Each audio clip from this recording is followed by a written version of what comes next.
Hey, this is Rebecca Dotson with Stronghold Fitness, and today I'm here with Madelyne Rushing for another Spotlight interview.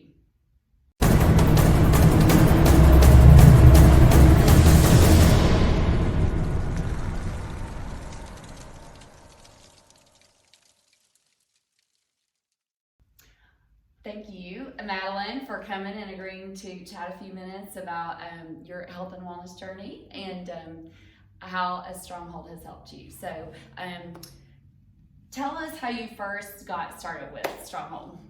So starting in college, I got hit by the classic freshman 15. And then I tried dieting. I tried keto, but a lot of the keto diet took out all of the things that I love. So that was a real downer. So then I decided I'd rather work out a lot and eat more things that I want to eat. So then I looked at UAH gym and they had a list of trainers, and you were one of the trainers on there, and she looked the most friendly and the least likely to yell at me. So it seemed like a good fit. That's hilarious. And then it just kind of stuck because I liked you. So we started, I used to train at the gym at the college that she went to. And but now that I'm not there anymore, she's just, she's stayed loyal. So I appreciate that very much, yes. And she's out of college. She's gone on into adulthood, and she's still here with us. So yes. And I think that's very impressive because I don't know many people who in college stick with something like you have. So what has helped you stay consistent over the years? So if it was left up to myself to do the workouts, I would have quit probably within the first 2 weeks. But it helped to have you there to kind of be my accountability partner.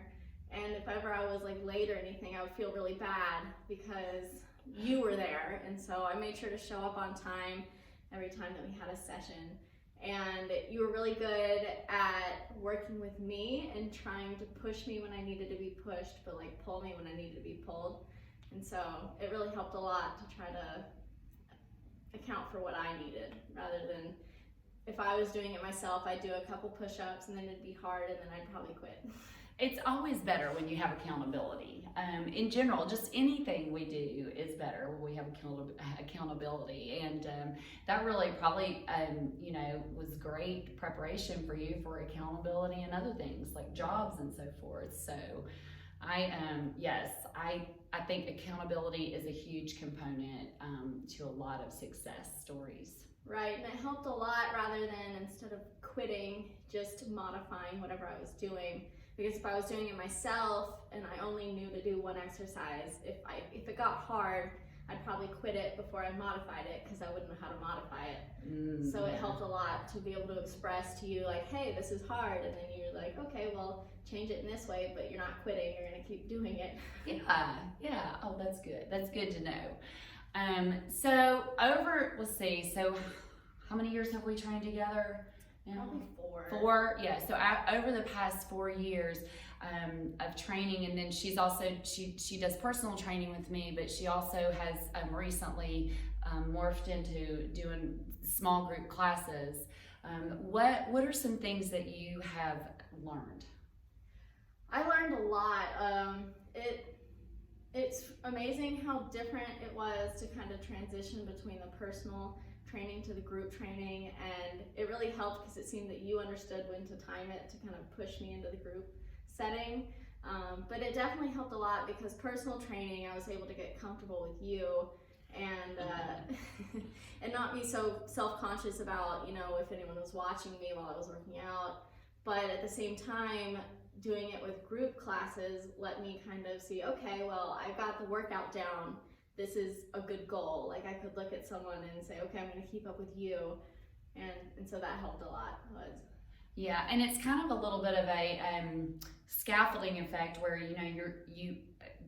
you still have support, but you have to think a little bit and do a little bit more on your own as far as being in charge of your workout, because my eyes when there's a group can't always be directly on you like they can in personal training. So right, I think the personal training helped me get the accountability there, and the ability for you to, like, you're focusing on me. If I don't show up, I'm the only one that was supposed to show up that day. So it was definitely getting it locked into where I formed the habit of just showing up, and then the group training helped a lot to kind of amp up all the stuff I was doing. Yeah, and it's fun to just be with other people. Oh yeah. Yeah, I mean, you have other people groaning with you, right? It definitely helped a lot, because in personal training, there's no one to look at and be like, okay, am I struggling because this is hard, or am I struggling just because I'm struggling? That's true. You don't have a point of reference, do you? Yeah. I hadn't thought about that. Yeah. So speaking of that, what's something that's your favorite, or what's your favorite thing about training? I think my favorite thing about training is that I don't have to think about it. Like, when I was going during school, I had to think about school, and all day long I was just nonstop learning and trying to think, and it was a nice break to kind of just have somewhere where I don't have to think about it. You have the workout ready, you know what I'm doing, you're counting, at the time you were counting for me, and so it was easy. At the time I was counting for you. She doesn't like to count. She doesn't like when there's workouts that she has to count. That's another thing I learned from training, is that I'm really bad at counting.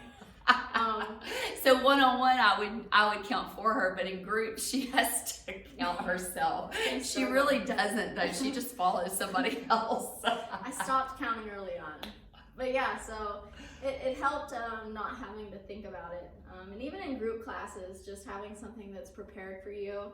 Because if I had to think all day long, and now that I think at work all day long, I'm not going to have time to prepare a workout and put in the effort of figuring out what to do next, like what to build on, what I'm going to work on that day. And so just to be able to show up and have it ready, and yes, I can block out the world for like 30 minutes or an hour and just focus on that. It's a nice break, for a mental break.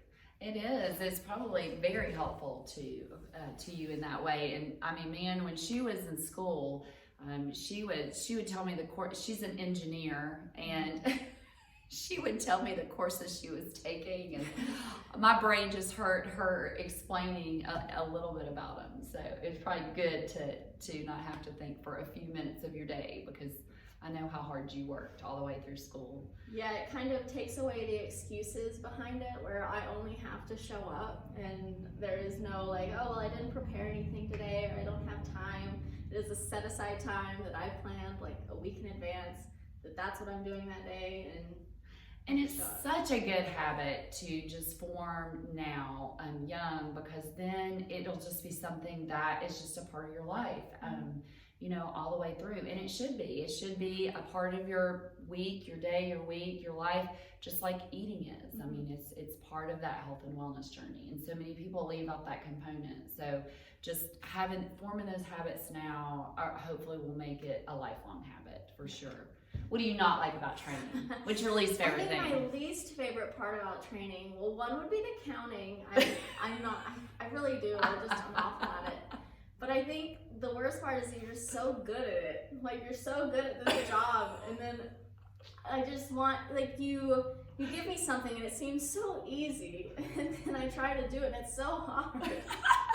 And I just don't know where you come up with most of this stuff. And you really do, like, you accommodate and kind of like push me and pull me when I need to be, and you're just, there is no excuses. Like, I run out of excuses. I gotta show up, because. So that's your least and your favorite part, or? It's why I'm still here, but I don't know. It's just, I just come in, and like today, the last workout of 2020, just looking at the board, and I'm like, where does she come up with this? I've been doing it a long time. It's really impressive. It's a lot of years of doing it, and there's a lot of resources out there too to get ideas, for sure. Okay, well, I sure love having you, and I really very much appreciate you staying with me all these years. And I mean, it's a blessing to have you, for sure. And I look forward to our future. Yeah. So let me ask you a fun question. Okay, so TV, what's the last thing you binge watched? So the last show I binge watched was during quarantine, and it was Tiger King. And at the time, everyone was raving about it, and I thought it sounded stupid. And so I turned it on, and I legitimately watched it until I like passed out at night. And then I woke up the next morning and continued watching it. You did. Yeah. Tiger King? Tiger King. Okay, I haven't watched that one. Should I binge watch it? It's wild. It's addictive. But that's how I like to watch shows. I like to watch them all the way through and then be done with them. So I get just so invested. yeah, I binge watched it, and then I introduced my parents to it, and then they binge watched it, and I watched it with them like the second time. You watched it twice? Yeah. It was interesting. I'll have to check it out for sure. Yeah. Well, thank you for agreeing to spend a few minutes chatting. And if you would like more information about personal training or small group training at Stronghold, feel free to message me. My information's on the screen. Thanks and have a great day.